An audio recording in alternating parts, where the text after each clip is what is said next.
Alors, pour conclure la section, d'abord, juste vous donner les réponses pour le numéro 1 dans le cas de miroir convexe.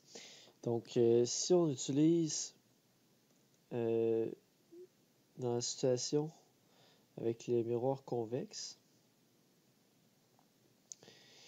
vous allez trouver les réponses suivantes. Donc, pour la nature, ça va être virtuel. Pour la taille, ça va être une hauteur de plus 1,2 cm. Pour la position,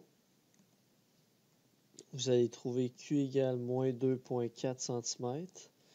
Et pour le sens, ça va être droite. Donc ça, c'est les réponses que vous allez obtenir pour la situation de miroir convexe. C'est la seule chose qui va changer. Vu que le miroir est convexe, à ce moment-là, le rayon de courbure, ça va être moins 8 cm.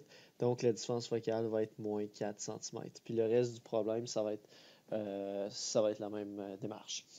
Donc je vais vous laisser le travailler. Et n'oubliez pas de faire le schéma de rayon aussi pour trouver la réponse de façon graphique.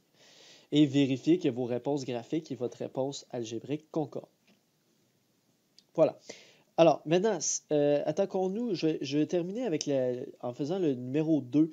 On a une sauterelle de hauteur h, donc ça va être notre objet. Se tient debout devant un miroir à 1,6 m de celui-ci, donc ça c'est notre P.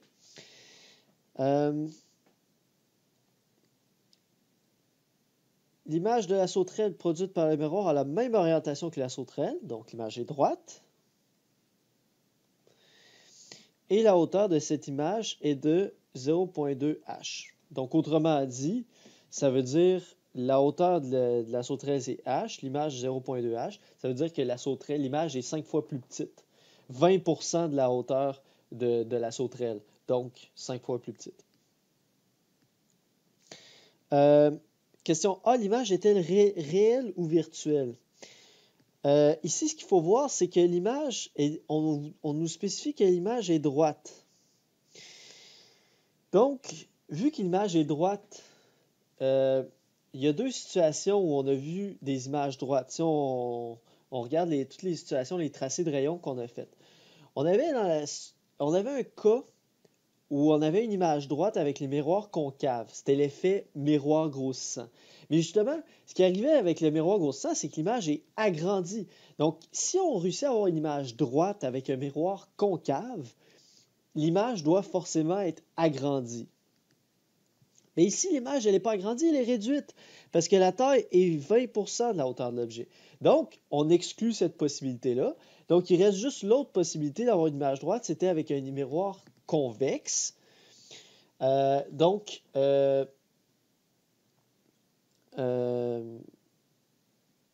on sait déjà que le miroir est convexe. Et vu que l'image est droite, en fait, elle est automatiquement virtuelle. Donc, si vous avez remarqué, à chaque fois qu'on avait des images réelles, ils étaient inversés. Puis à chaque fois qu'on avait des images virtuelles, elles étaient droites. Donc, en sachant que l'image est droite, on peut tout de suite conclure qu'elle est virtuelle. Et on peut tout de suite conclure, vu qu'elle est réduite, on peut tout de suite conclure que le miroir est convexe. Question C. Quelle est la distance focale f du miroir? OK. Alors, la seule particularité de ce problème-là, c'est qu'on a une variable. On ne nous dit pas la valeur de la hauteur de l'objet en chiffres. On nous dit juste une hauteur h. Donc, on nous donne comme une variable. Pas de problème, on va se débrouiller avec ça. Alors, je vais commencer par sortir les données comme d'habitude. Donc, je vais écrire ici données. Donc, on a une hauteur d'objet égale à h. On a une distance objet de 1,6 m. On a un grandissement qui est positif parce que l'image est droite. Et on a une hauteur d'image de 0,2 h. Plus parce que l'image est droite. Et la question, c'est que vaut f, que vaut la distance focale du miroir. Donc, ce qu'on pourrait faire, on pourrait commencer par aller utiliser la formule du grandissement.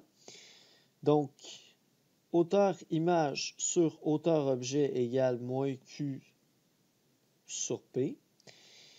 Donc, 0.2 H sur H égale à moins Q sur P, qui est 1.6 mètres. Et là, les H se simplifient.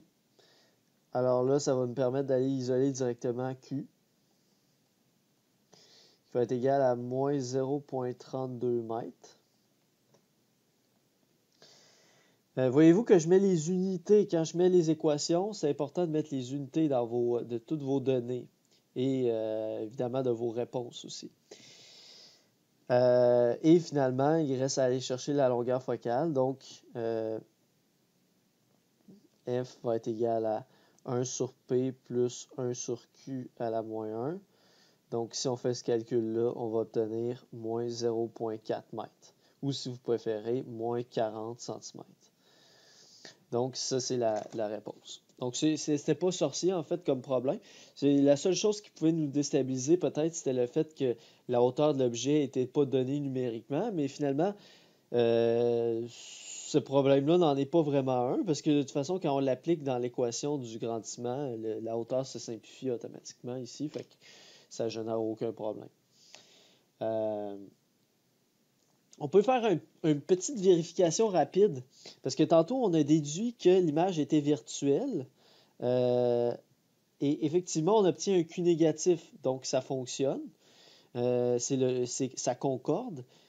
Et on avait dit aussi que le miroir était convexe et on obtient un signe négatif pour la distance focale. Donc, encore une fois, ça concorde. Donc, une petite vérification qu'on peut faire pour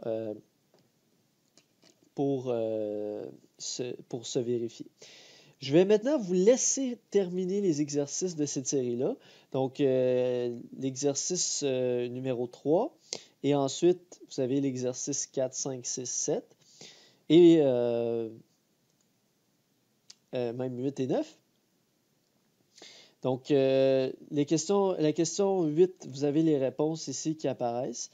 Donc, je vais vous laisser travailler ces exercices-là à la maison pour le prochain cours. Et c'est ce qui termine cette section sur les miroirs.